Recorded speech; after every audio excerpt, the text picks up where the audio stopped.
প্রিয় শিক্ষার্থী বন্ধুরা, সবাই কেমন আছো? আশা করি অত্যন্ত ভালো আছো। তো আজকে আমি হাজির হয়েছি ষষ্ঠ শ্রেণীর অর্থাৎ ক্লাস 6-এর গণিত বইয়ের প্রথম অধ্যায়ের আরেকটি বিষয় নিয়ে। প্রথম অধ্যায়ে যে স্বাভাবিক সংখ্যা, আমরা গত ক্লাসের মধ্যে স্বাভাবিক সংখ্যা সম্পর্কে আলোচনা করেছিলাম। তো স্বাভাবিক সংখ্যা কাকে বলে সেই বিষয়টি বলতে গিয়ে এখানে যে বইয়ের মধ্যে যে প্রাসঙ্গিক আলোচনা রয়েছে সেই আলোচনা আমি তোমাদেরকে পড়ে শুনিয়েছিলাম, পাশাপাশি এই আলোচনাগুলোকে আমি ব্যাখ্যা করে তোমাদেরকে বোঝানোর চেষ্টা করেছিলাম।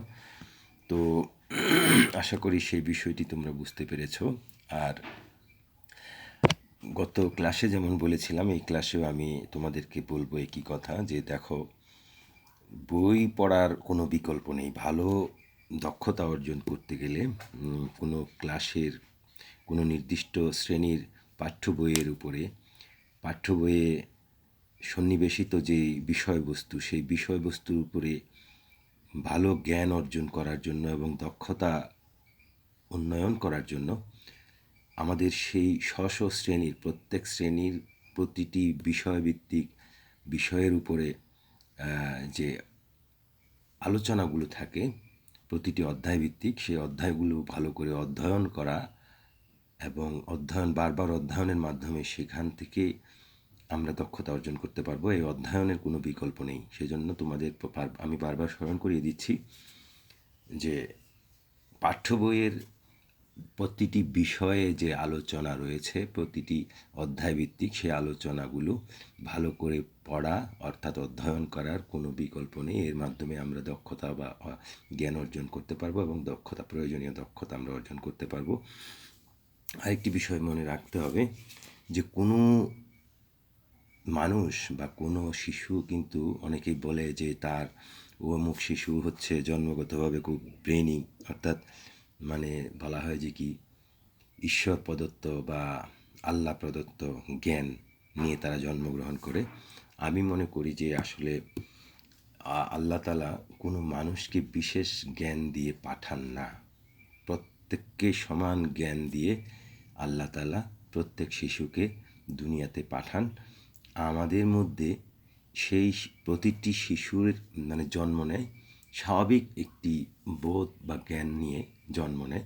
এখন সেই স্বাভাবিক বোধ বা জ্ঞানটাকে যদি তুমি তোমার কৌতূহল এবং আগ্রহ দিয়ে যদি তুমি সেটাকে চেষ্টা করো, তাহলে তুমি সেই জ্ঞানটাকে দিন দিন উন্নত করতে পারবে। এভাবেই কিন্তু একজন শিশু তার নিজের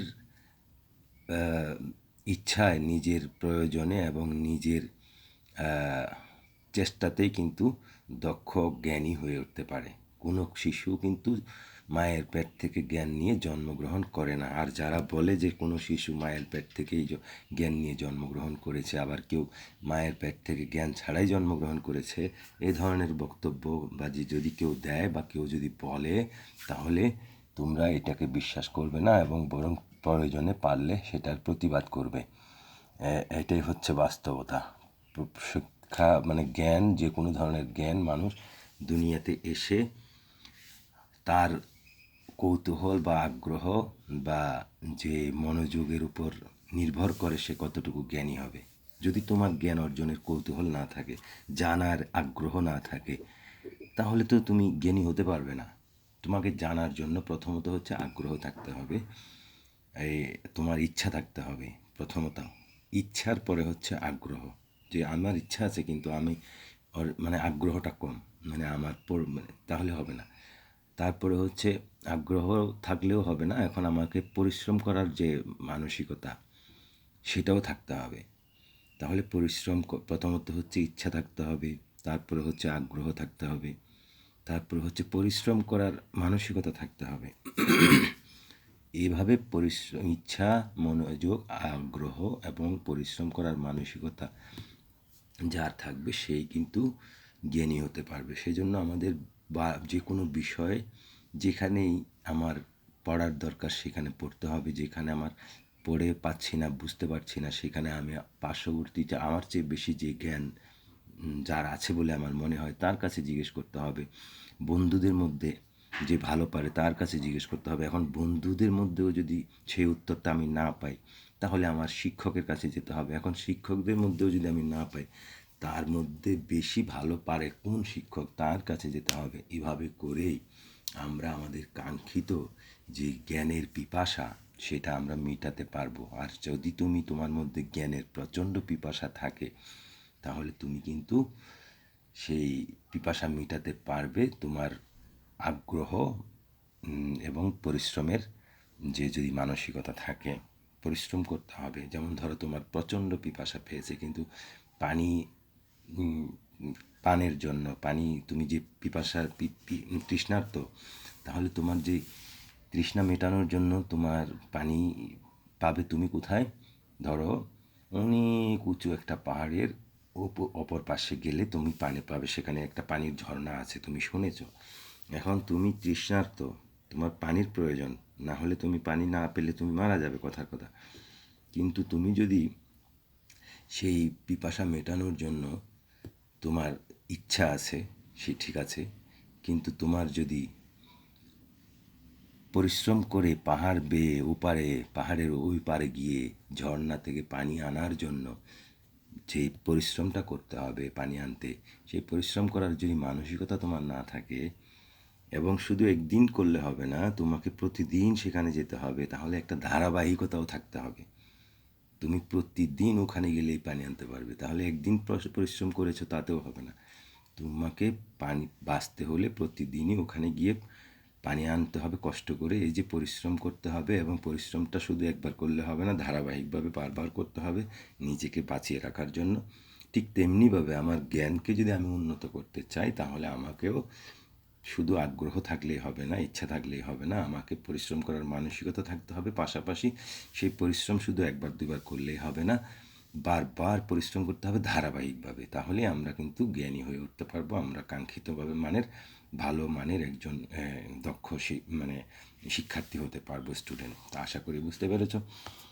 তো সেই জন্য আমি বারবার এই কথাটাই বলি যে জন্ম নিয়ে কেউ কিন্তু জন্মগতভাবে কেউ জ্ঞানী হয়ে জন্ম নেয় না। মানুষ দুনিয়াতে এসে পরিশ্রম করে বারবার অনুশীলনের মাধ্যমে জ্ঞানী হয় বা দক্ষ হয়ে ওঠে স্ব ক্ষেত্রে যে কোনো বিষয়ে। তা আজকে আমরা স্বাভাবিক সংখ্যা তো পড়েছি আগে ক্লাসে, এখন আজকে আমরা দেখব পরবর্তী অংশের কী লেখা আছে। দেখো, এখানে বলা আছে অঙ্কপাতন সম্পর্কে। অঙ্কপাতন জিনিসটি কি আমরা পড়ি। পাটিগণিতে 10টি প্রতীক দ্বারা সব সংখ্যাই প্রকাশ করা হয়। আমরা যে পাটিগণিত বলো বা বীজগণিত, পাটিগণিত বা যে কোনো ধরনের গণিত, এখানে যদিও পাটিগণিত নিয়ে শব্দটা বলেছে, কিন্তু যে কোনো গণিতে আমরা যে সংখ্যার হিসাব করি, সেখানে কয়টি প্রতীক ব্যবহার করা হয়? 10টি প্রতীক। কি কি? 10টি প্রতীক হচ্ছে এই যে 1, 2, 3, 4, 5, 6, 7 এভাবে করে মোট 9 পর্যন্ত। তাহলে 1 থেকে 9 পর্যন্ত হচ্ছে 9টি প্রতীক। তাহলে আরেকটি প্রতীক কোনটি? সেটা হচ্ছে 0। তাহলে মোট কয়টি প্রতীক হলো? মোট 10টি প্রতীক। মানে 1 থেকে 9 পর্যন্ত 9টি, তাহলে আর 0 মিলে হচ্ছে 10টি। তাহলে এই কথাটাই এখানে বলা হচ্ছে যে পাটিগণিতে 10টি প্রতীক দ্বারা সব সংখ্যাই প্রকাশ করা হয়। আমরা যে সংখ্যা লিখে থাকি, যে যেমন ধরো আমরা লিখেছি কি, কথার কথা আমরা লিখলাম 2534, কথার কথা 2534। এটি একটি কি? এটি একটি সংখ্যা। এটি একটি কি? সংখ্যা। এই সংখ্যার মধ্যে আমরা প্রতীক ব্যবহার করেছি কয়টি? 3টি, 4টি। 1, 2, 3, 4, 4টি প্রতীক। একটা হচ্ছে 2, আরেকটা হচ্ছে 3, আরেকটা হচ্ছে 4, আরেকটা হচ্ছে 5। আমরা সংখ্যা লিখেছি কিন্তু অনেক বড়, 2534, কিন্তু এখানে আমরা প্রতীক ব্যবহার করেছি মাত্র 4টি, 2, 3, 4, 5। তাহলে এই যে আমরা যত বড় সংখ্যায় লিখি না কেন, এভাবে করে আমরা যদি ধরো কথার কথা 3,70,000, 3,70,000 আমরা লিখলাম কথার কথা, বা এখানে এটাকে আমরা ভেঙে বলি 3,70,500 কথার কথা লিখলাম। যত কিছুই লিখি না কেন সেখানে, যত বড় সংখ্যায় আমরা লিখি না কেন সেখানে আসলে ব্যবহার হয় মোট কয়টি প্রতীক? 10টি প্রতীক। ওই যে 1 থেকে 9 এবং 0 এদেরকে ব্যবহার করা, অর্থাৎ ঘুরে ফিরে আমরা যত বড় সংখ্যায় লিখি না কেন সেখানে আসলে মোট কয়টি প্রতীক ব্যবহার করা হয়। প্রতীক মানে হচ্ছে চিহ্ন, খেয়াল রাখবে, প্রতীক শব্দের আরেকটি অর্থ হচ্ছে চিহ্ন। তাহলে চিহ্ন মানে কি? চিহ্ন মানে হচ্ছে যে কোনো একটা চিহ্ন, যেমন ধরো এটা একটা চিহ্ন, এটা একটা চিহ্ন, এটা একটা চিহ্ন। তাহলে এই যে চিহ্ন, চিহ্ন দিয়ে কিন্তু যে কোনো একটি বিষয়ের প্রতি ইঙ্গিত করা হয়। যেমন এই যে চিহ্নটা, এটাকে আমরা বলি লাভ। আবার ধরো এই যে চিহ্নটা, এটাকে আমরা এভাবে টেনে দিলে এটাকে বলা হয় এটাকে আমরা ফাঁকা সেট, আমরা সেটের অঙ্কে করলে সেটা বুঝতে পারবো। আবার এটা হচ্ছে ব্র্যাকেটের চিহ্ন। এভাবে আসলে এক এক ধরনের চিহ্ন বা প্রতীক দ্বারা এক একটি জিনিসকে নির্দেশ করা হয়। তাহলে সংখ্যা পদ্ধতিতে 1 থেকে 9 এবং 0 এই 10টি প্রতীক বা চিহ্ন দ্বারা আমরা সংখ্যা লিখে থাকি। আশা করি বুঝতে পেরেছ। আরও ভবিষ্যৎ আমরা পরবর্তী বিষয়গুলো আরও পড়ি, তাহলে বিস্তারিত এখানে আরও অনেক কিছু বোঝা যাবে। তাহলে পাটিগণিতে 10টি প্রতীক দ্বারা সব সংখ্যাই প্রকাশ করা যায়। আচ্ছা, এই কথাটি বুঝতে পেরেছ। এই প্রতীকগুলো হলো 1, 2, 3, 4, 5, 6, 7, 8, 9 এবং 0।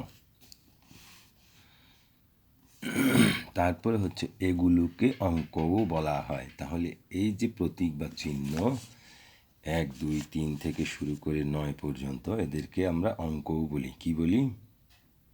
অঙ্ক। তো অঙ্ক কেন বলি সেটা আমরা পরবর্তীতে জানবো। অঙ্ক কী জিনিস, সংখ্যা এবং অঙ্কের মধ্যে পার্থক্য কোথায়, আমরা আগে বইটা পড়ি। আবার এগুলো সংখ্যাও, এদেরকে অঙ্কও বলা হয়, এদেরকে সংখ্যাও বলা হয়। 0 ব্যতীত বাকি সংখ্যাগুলো স্বাভাবিক সংখ্যা। এদের মধ্যে প্রথম 9টি প্রতীককে সার্থক অঙ্ক এবং শেষেরটিকে 0 বলা হয়। সংখ্যাগুলোর স্বকীয় বা নিজস্ব মান যথাক্রমে 1, 2, 3, 4, 5, 6, 7, 8, 9 ও 0। তাহলে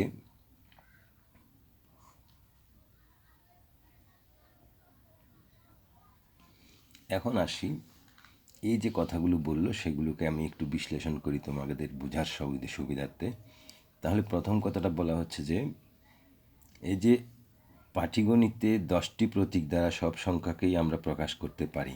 পাটিগণিতে 10টি প্রতীক দ্বারা সব সংখ্যাই প্রকাশ করা যায়, সেটা তো বুঝালাম তোমাদেরকে ইতিমধ্যে। এরপর হচ্ছে এই প্রতীকগুলো কী কী সেগুলো এখানে বলা আছে। প্রতীকগুলো হচ্ছে 1 থেকে শুরু করে 9 এবং তারপর হচ্ছে 0, মোট 10টি প্রতীক। তো এইগুলোকে আবার অঙ্কও বলা হয়। তো এগুলোকে কেন অঙ্ক বলা হয় সেটা আমরা জানব। তাহলে আবার এগুলো সংখ্যাও, যেমন ধরো কীভাবে সংখ্যা, কীভাবে অঙ্ক। যেমন ধরো আমরা লিখলাম 123। এখানে হচ্ছে 123 যদি লিখি সেটা পুরোটা একটা সংখ্যা, কিন্তু 123-এর মধ্যে কয়টি অঙ্ক ব্যবহার করা হয়েছে? 3টি। এটা একটা অঙ্ক, এটা একটা অঙ্ক, এটা একটা অঙ্ক। এখন ধরো একজনের কাছে আছে 123 টাকা।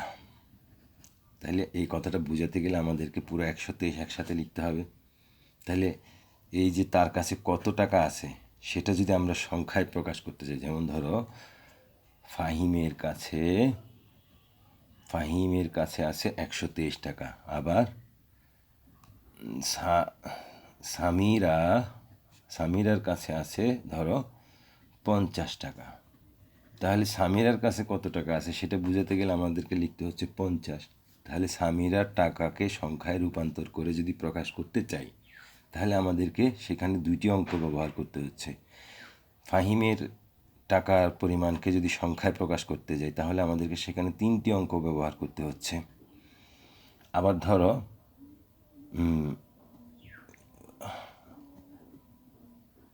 আরেকজনের নাম ধরলাম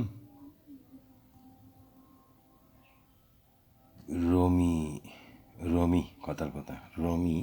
এখন রমির কাছে আছে ধরো মাত্র 5 টাকা। খেয়াল করো, তাহলে রমির কাছে কত টাকা আছে সেটাকেও যদি আমরা সংখ্যায় প্রকাশ করতে যাই তাহলে সেখানে আমরা একটি অঙ্ক ব্যবহার করেছি, সেটা হচ্ছে 5। খেয়াল করো, এখানে 5 এটা একটা সংখ্যা, 50 এটা একটা সংখ্যা, 123 এটা একটা সংখ্যা। আবার এই যে সংখ্যা 5, সেই সংখ্যাটা প্রকাশ করতে গিয়ে সেখানে কয়টি অঙ্ক ব্যবহার হয়েছে? একটি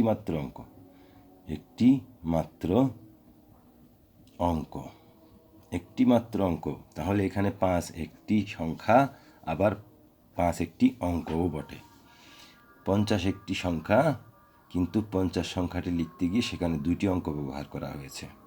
123 একটি সংখ্যা, সেই সংখ্যাটি লিখতে গিয়ে আমাদের সেখানে 3টি অঙ্ক ব্যবহার করা হয়েছে।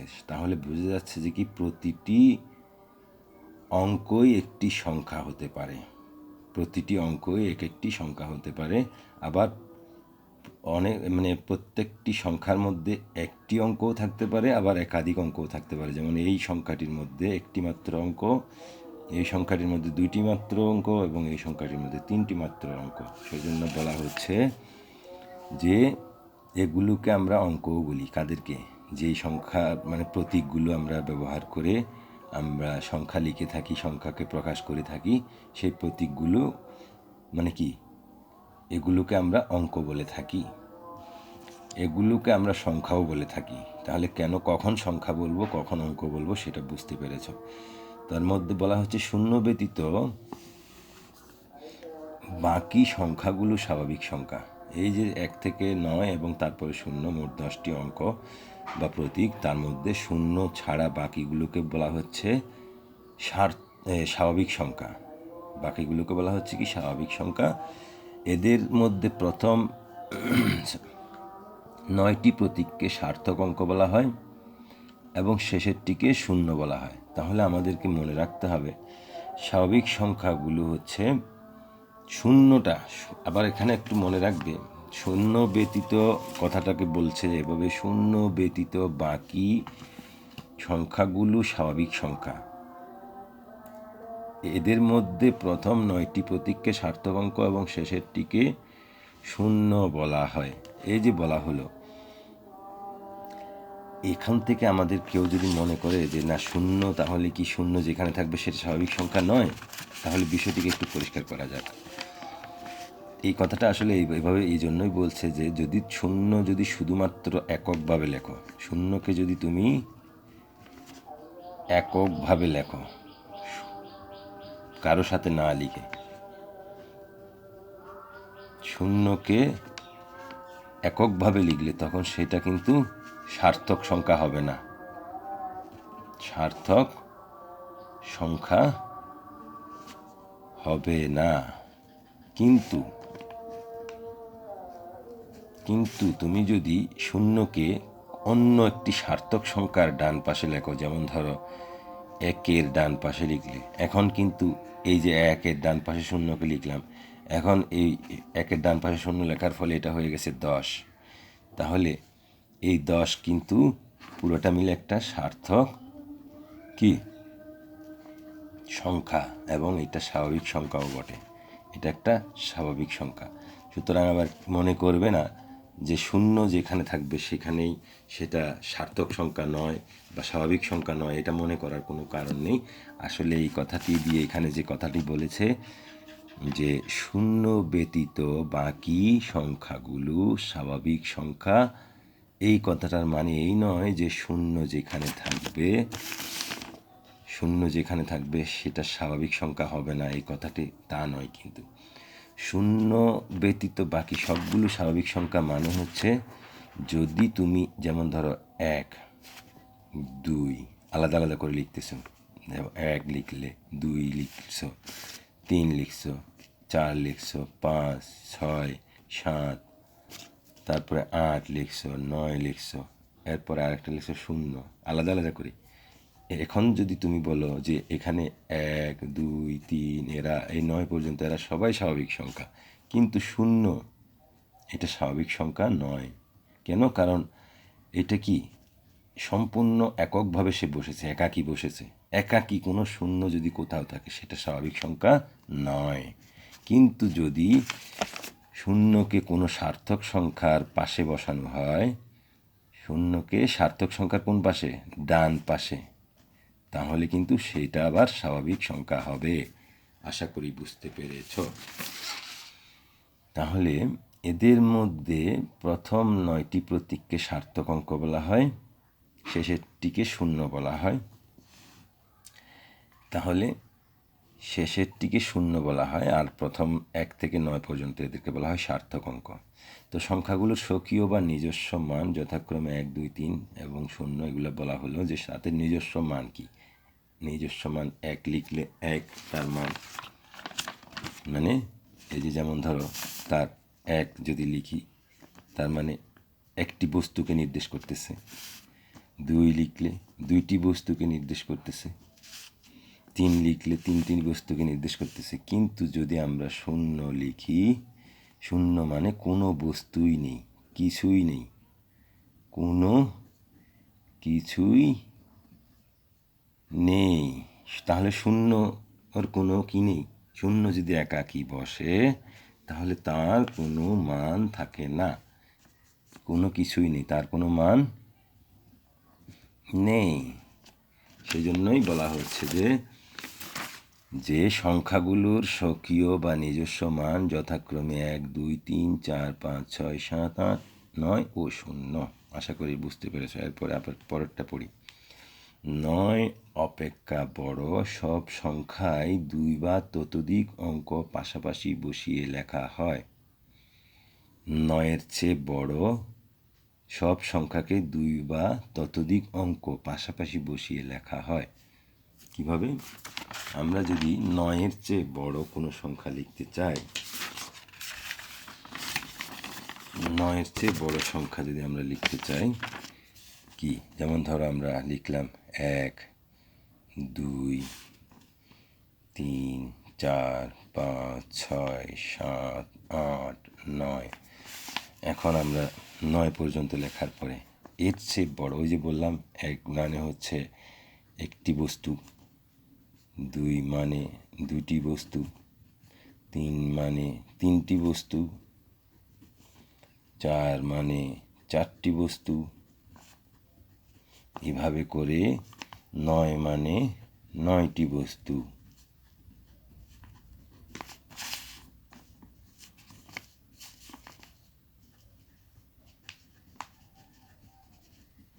এখন যদি আমরা 10 মানে 9-এর চেয়ে বড় কোনো জিনিস লিখতে চাই, যেমন ধরো আমার হচ্ছে 10টি বস্তু বোঝানোর দরকার। 10টি বস্তু বুঝাতে হলে আমি তখন সেটাকে সংখ্যা পদ্ধতি ব্যবহার করে, মানে অঙ্ক, আমাদের যে সংখ্যা পদ্ধতির যে মানে অঙ্ক আছে কয়টি, মোট সংখ্যা পদ্ধতিতে অঙ্ক আছে মোট 10টি। কি কি? 1 থেকে শুরু করে 9 পর্যন্ত 9টি, আর একটা হচ্ছে 0, তাহলে মোট 10টি। এই 10টি প্রতীককে ব্যবহার করে আমরা যদি 9-এর চেয়ে বেশি বড় সংখ্যা লিখতে চাই, তাহলে আমাদেরকে কি করতে হবে? এতক্ষণ পর্যন্ত আমরা যে সংখ্যাগুলো লিখেছি সেগুলো ছিল একটি মাত্র অঙ্ক ব্যবহারের মাধ্যমে। কয়টি মাত্র? এই যে 1 থেকে 9 পর্যন্ত লিখলাম, এখানে আমরা কি ব্যবহার করেছিলাম? 1 থেকে 9 পর্যন্ত সংখ্যা লিখতে গিয়ে আমরা প্রতি ক্ষেত্রে ব্যবহার করেছি একটি মাত্র অঙ্ক, একটি মাত্র অঙ্ক ব্যবহার করেছিলাম। কিন্তু এখন 9-এর চেয়ে বড় সংখ্যা যদি লিখতে চাই তাহলে আমাদেরকে একটি মাত্র অঙ্ক ব্যবহার করে আর 9-এর চেয়ে বড় সংখ্যা লেখা সম্ভব হবে না। সেই ক্ষেত্রে আমাদেরকে করতে হবে কি? 2 অঙ্কের সাহায্য নিতে হবে। তখন আমরা লিখব 9-এর পরিবর্তে লিখব 0, কিন্তু তার বাম পাশে লিখব 1। তাহলে এটা হয়ে যাবে ওই 9-এর চেয়ে বড় একটি সংখ্যা। কিভাবে? যেহেতু 9 ছিল, 1 থেকে 9 পর্যন্ত ছিল একটিমাত্র অঙ্ক ব্যবহার করার মাধ্যমে লিখিত সংখ্যা। 1 থেকে 9 পর্যন্ত লিখতে গিয়ে আমরা একটি করে অঙ্ক ব্যবহার করেছিলাম এই সংখ্যাগুলো মানে প্রকাশ করার জন্য, সংখ্যার মান প্রকাশ করার জন্য। কিন্তু 9-এর চেয়ে বড় মানের সংখ্যা লিখতে গেলে যদি আমরা, আমাদের কাছে তো আর কোনো অঙ্ক নেই, আমাদের তো 9-এর পরে হচ্ছে কি 9-এর চেয়ে বড় সংখ্যা লেখার জন্য আমাদের তো আর ভিন্ন কোনো অঙ্ক নেই, আমাদের তো অঙ্ক আছে মোট 10টি, তাহলে এদেরকেই বারবার ব্যবহার করতে হবে। তো 9-এর পরে হচ্ছে কি আমাদের ছিল কত? 0। 9-এর পরে ছিল 0। এখন সেই জন্য আমরা 9-এর চেয়ে বড় সংখ্যা লিখতে গেলে আমরা 0 লিখে দিলাম। কিন্তু শুধুমাত্র এককভাবে যদি 0 লিখি তাহলে তো সেটা কি হয়ে যায়? সেটা হয়ে যায় তার কোনো মান থাকে না, এটা আগেই বলেছি।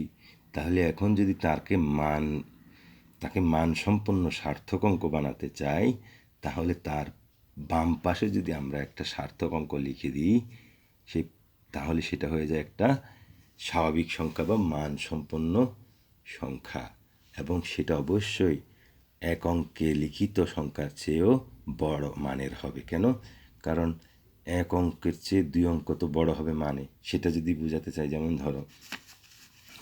ধরো তোমাকে বুঝালাম যে ধরো কথার কথা একটি ইয়েতে কথার কথা একটা লাইট জ্বালানোর জন্য আমরা যদি একটা ব্যাটারি দিই, তাহলে সেই লাইটের আলো কি হবে? যতটুকু হবে, সেই একই লাইটটা যদি আমরা 2টা ব্যাটারি দিয়ে চালাই, তাহলে তার আলো মানে পাওয়ারটা, আলোর পরিমাণটা আরও বেশি হবে। তার মানে বোঝাতে চাচ্ছিলাম যে আমাদের কিন্তু একটি অঙ্ক দিয়ে লিখিত সংখ্যার চেয়ে 2টি অঙ্ক দিয়ে লিখিত সংখ্যার মান নিশ্চয়ই বড় হবে। এইখানে এটা বুঝতে তেমন কোনো রকেট সায়েন্স জানার প্রয়োজন হবে না। এটা যে কোনো স্বাভাবিক জ্ঞান সম্পন্ন শিক্ষার্থী বা যে কোনো ছেলে মেয়েই বুঝতে পারবে যে একটি অঙ্ক দ্বারা লিখিত সংখ্যার মানের চেয়ে 2টি অঙ্ক দ্বারা লিখিত সংখ্যার মান নিশ্চয়ই মান বড় হবে। তো সেক্ষেত্রে আমরা কি করলাম, এই যে 9-এর চেয়ে বড় সংখ্যা লিখতে গিয়ে তখন 2 অঙ্কের ব্যবহার করলাম। তো এখানে প্রথম অঙ্কটা হলো 1, এদিকে ডান পাশে 0 কেন লিখলাম? ওই যে বললাম আমাদের 10টি যে প্রতীক বা চিহ্ন ব্যবহার করে আমরা সংখ্যা লিখে থাকি, 10টি অঙ্কের মধ্যে 1 থেকে 9 পর্যন্ত, তো 1-এর চেয়ে 2 বড়, 2-এর চেয়ে 3 বড়, এভাবে করে 9 সবার চেয়ে বড়। কিন্তু 9-এর চেয়ে বড় কোনো সংখ্যা লিখতে গেলে আমাদেরকে অবশ্যই 2 অঙ্কে যেতে হবে। কেন? কারণ 9-এর পরে আমাদের কাছে যে অঙ্কটি আছে সেটা 0। এই 0 যদি আমরা লিখতে যাই তাহলে সেই 0 এককভাবে লিখলে যেহেতু তার কোনো মান থাকে না, তাই 9-এর পরে প্রথমে 0 দেব, তারপরে যদি তার বাম পাশে আমরা যদি 1 লিখে দিই তাহলে সেটা 9-এর চেয়ে বড় হবে। এখন এরপরে যদি আমরা লিখি, এর চেয়ে বড় লিখতে চাইলে 11, এর চেয়ে বড় লিখতে চাইলে 12, তার মানে 0-র পরে 1 2 3 এভাবে করে বাড়তেছে, বাড়তে বাড়তে বাড়তে বাড়তে আবার চলে আসতেছে কোথায়? আবারও সেই 9-এ চলে আসতেছে। তা এদিকে 1 1 দিয়ে দিয়ে আসলাম, তাহলে এরা হয়ে গেল 19 পর্যন্ত। এখন 19-এর চেয়ে বড় সংখ্যা যদি লিখতে চাই তাহলে আমাদের ওই আবারও সেই আগের নিয়মে লিখতে হবে। 9-এর চেয়ে বড় তো কোনো কেউ নেই, তাহলে 9-এর পরে বড় লিখতে গেলে আবারও 0 দিতে হবে। আর এদিকে 1-এর চেয়ে বড়, এদিকে তো আমার 1 আছে, তাহলে এখন এদিকেও 1-এর চেয়ে বড় লিখতে হবে। অলরেডি তো আমার 2 অঙ্কের মধ্যে আছি আমরা, 2 অঙ্ক থেকে 3 অঙ্কে কখন যাব সেটা আমরা বুঝতে পারবো। এখনও 2 অঙ্ক থেকে 3 অঙ্কে যাওয়ার সময় হয়নি, যেহেতু এই 2 অঙ্কের ভিতরে এদিকে আমার যে প্রথম অঙ্ক সেটা 9-এর পরিবর্তে 0 লেখার সুযোগ আছে। আর এদিকে আমাদের দ্বিতীয় অঙ্ক যেটা, সেটা 1-এর চেয়ে বড় 2 লেখারও সুযোগ আছে। সুতরাং এটা হয়ে গেছে কি 20। তার মানে অঙ্কগুলোকে আমরা এভাবে লিখতে শিখেছি। প্রথমে যারা অঙ্ক বিশারদ বা মানে এই যে সংখ্যা পদ্ধতি যারা আবিষ্কার করেছেন তারা কিন্তু সংখ্যাগুলোকে এভাবেই লিখতে শিখেছেন। হঠাৎ করে মনে করো না যে তারা 1 থেকে 1 কোটি পর্যন্ত প্রথমেই লেখা শুরু করেছিল, না না, তারা হচ্ছে প্রথমে এই যে 1 2 3 4 5 এভাবে করে মানে 9 পর্যন্ত আবিষ্কার করেছে। 0টা তখনও আবিষ্কৃত হয়নি। তো শূন্য আবিষ্কার করেছে অনেক পরে। এভাবে করে তারা খুব জটিল মানে ধারাবাহিকভাবে ধীরে ধীরে অনেক কষ্ট করে গবেষণা করতে করতে এই যে বিষয়টাকে এতদূর পর্যন্ত নিয়ে এসেছে, যার ফলে আমরা কিন্তু আজকে লক্ষ লক্ষ কোটি কোটি সংখ্যার হিসাব করতে পারি।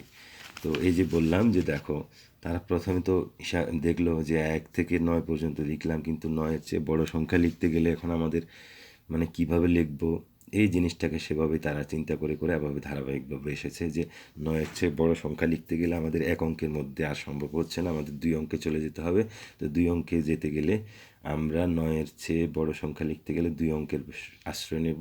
সেক্ষেত্রে 9-এর জায়গায় লিখব 0, কিন্তু 0 যেহেতু একটি স্বাভাবিক সংখ্যা নয় বা সার্থক সংখ্যা নয়, শূন্যকে এককভাবে লিখলে তার কোনো মান থাকে না, বিধায় তার বাম পাশে যদি একটি সার্থক সংখ্যা লিখি তাহলে সেটা হয়ে যাবে একটি স্বাভাবিক সংখ্যা। তো সেই সার্থক সংখ্যা আমরা প্রথমে কাকে লিখব? প্রথমেই তো আর এখানে যদি 9 দিয়ে দিই তাহলে তো হবে না, কেননা আমার 2 অঙ্কে যখন চলে গেছি তখন আমার শুরু থেকেই শুরু করতে হবে। প্রথমেই তাহলে 0 দিয়ে এদিকে প্রথমে 1 দিলাম, এভাবে করে আস্তে আস্তে আস্তে আস্তে আবার এদিকে 9 পর্যন্ত চলে আসার পরে আমরা দিলাম 0, আর এদিকে 2-এর পরিবর্তে 2-এর চেয়ে বড় 1-এর চেয়ে বড় দিতে হবে। এদিকে ছিল 1, এখন তার চেয়ে বড় দিতে গেলে 2 দেব। এখন এইভাবে আবার আমরা সেই 0-এর পরে 1, 2, 3, 4, 5, 6, 7, 8, 9, তাহলে এখানেও আমরা 2, 2, 2, 2, 2, 2, 2, 2, 2। এখন দেখো তাহলে 29 হয়ে গেল। তাহলে এখন 29-এর চেয়ে বড় সংখ্যা লিখতে গেলে কী করতে হবে? তাহলে 9-এর পরিবর্তে আবারও 0 দিব, আর এদিকে 2-এর চেয়ে বড় দিতে গেলে কী দেব? 3 দেব, তাহলে হয়ে গেল 30। এই যে সিস্টেমটা আমরা সংখ্যাকে ধীরে ধীরে বড় সংখ্যা লেখার যে মানে পদ্ধতিটা, সেটাকে আমরা আবিষ্কার করলাম এভাবেই, এবং এটাকেই বলা হচ্ছে অঙ্কপাতন। সেটাই এখানে বলা হচ্ছে। দেখো, 9 অপেক্ষা বড় সব সংখ্যায় 2 বা ততোধিক অঙ্ক পাশাপাশি বসিয়ে লেখা হয়। কোনো সংখ্যা অঙ্ক দ্বারা লেখাকে অঙ্কপাতন বলে। এই যে আমরা সংখ্যা, আমি এতক্ষণ পর্যন্ত তোমাদেরকে দেখালাম যে আমরা যে একটি সংখ্যা লিখবো, ধরো কথার কথা আমরা লিখব 200, আমরা লিখব 500, আমরা লিখব ধরো 10,000, আমরা লিখব ধরো 50,000। এই যে আমরা লিখতেছি, বা আমরা লিখব ধরো এই 1,20,000। এই যে লিখতেছি এইগুলো, এগুলো প্রত্যেকটা কিন্তু সংখ্যা, কিন্তু এই সংখ্যাগুলো লিখতে গিয়ে আমরা সেখানে কতগুলো অঙ্ক ব্যবহার করেছি? এখানে ব্যবহার করেছি 1, 2, 3, 4, 5, 6, 6টি অঙ্ক ব্যবহার করেছি। এখানে ব্যবহার করেছি 1, 2, 3, 4, 5, তাহলে 5টি অঙ্ক ব্যবহার করেছি। এই যে আমরা অনেকগুলো অঙ্ক ব্যবহার করে যে সংখ্যাগুলো লিখি, এইগুলোকে বলা হয় অঙ্কপাতন। অর্থাৎ সংখ্যা লেখার জন্য যে অঙ্ক ব্যবহার করে আমরা সংখ্যাগুলো লিখে থাকি, যে সেগুলোকে আমরা বলি অঙ্কপাতন। আশা করি বুঝতে পেরেছ। অর্থাৎ আমরা যে কোনো সংখ্যা লেখার জন্য যে অঙ্কগুলো ব্যবহার করে থাকি, যেমন এখানে 3টি অঙ্ক ব্যবহার করেছি। আমরা ধরো আরেকটা লিখেছি 1520, এটা এখানে আমরা ব্যবহার করেছি 4টি অঙ্ক। তাহলে এটি একটি সংখ্যা, এগুলো সবই সংখ্যা, এবং সেই সংখ্যাগুলো লেখার জন্য আমরা যে অঙ্কগুলোকে ব্যবহার করি, এই যে সংখ্যা ব্যবহার করার জন্য আমরা এক বা একাধিক অঙ্ক ব্যবহার করে সংখ্যাগুলো লিখে থাকি, সেটাকেই বলা হচ্ছে অঙ্কপাতন। আশা করি বুঝতে পেরেছ। অঙ্কপাতনে 10টি প্রতীকী ব্যবহার করা হয়। তাহলে অঙ্কপাতনের ক্ষেত্রে আমরা কয়টি প্রতীক ব্যবহার করি? 10টি, 1 থেকে 9 এবং 0, এই মোট 10টি। 10 ভিত্তিক বলে সংখ্যা প্রকাশের এই রীতিকে দশমিক বা 10 গুণোত্তর রীতি বলা হয়। তাহলে এই যে আমরা 1 থেকে 9 পর্যন্ত সংখ্যাগুলোকে লেখার মাধ্যমে আমরা যে সংখ্যা 1 থেকে 9 পর্যন্ত অঙ্কগুলোকে ব্যবহার করে আমরা যে এই বিভিন্ন ধরনের সংখ্যা আমরা লিখে থাকি, এখানে এই যে সংখ্যা লেখার এই পদ্ধতিটাকে বলা হচ্ছে দশমিক পদ্ধতি বা 10 গুণোত্তর পদ্ধতি। কেন? কারণ যেহেতু এখানে কয়টি অঙ্ক ব্যবহার করা হয়? 10টি প্রতীক, মোট 10টি প্রতীক বা চিহ্ন, 10টি প্রতীক বা চিহ্ন বা অঙ্ক ব্যবহার করার মাধ্যমে যেহেতু আমরা আমাদের যাবতীয় হিসাব বা সংখ্যা গণনা করে থাকি, তাহলে সেজন্য এই সংখ্যা পদ্ধতির নাম হচ্ছে দশমিক পদ্ধতি বা 10 গুণোত্তর পদ্ধতি। 10 গুণোত্তর পদ্ধতি। আশা করি বুঝতে পেরেছ। এই রীতিতে কয়েকটি অঙ্ক পাশাপাশি বসিয়ে সংখ্যা লিখলে এর সর্বাপেক্ষা ডান দিকের অঙ্কটি তার স্বকীয় মান প্রকাশ করে। এই পদ্ধতিতে যখন আমরা কয়েকটি অঙ্ককে পাশাপাশি লিখে আমরা সংখ্যা প্রকাশ করি, তখন তার সবচেয়ে ডান দিকের যে অঙ্ক সেটা তার মান প্রকাশ করে। যেমন সবচেয়ে ডান দিকে আছে কে? 7, তারপরে আছে 3, তারপরে আছে 5। তাহলে এখানে এটাকে বলা হচ্ছে একক, মানে যেহেতু সে এককের স্থানে আছে। এটা আছে দশক, দশকের স্থানে আছে।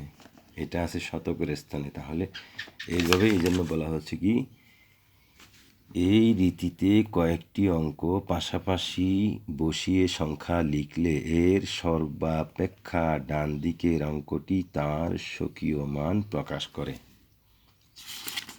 ডান দিক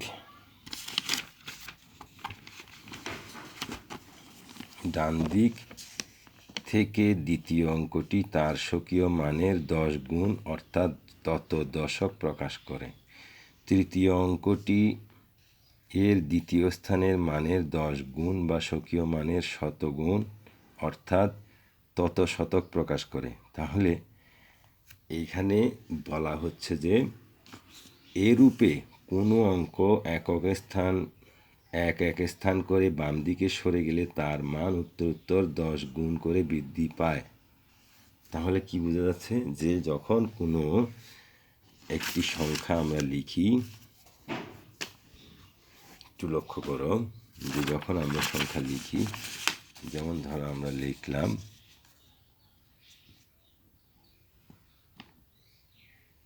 4, 5, এদিকে লিখলাম ধরো 7,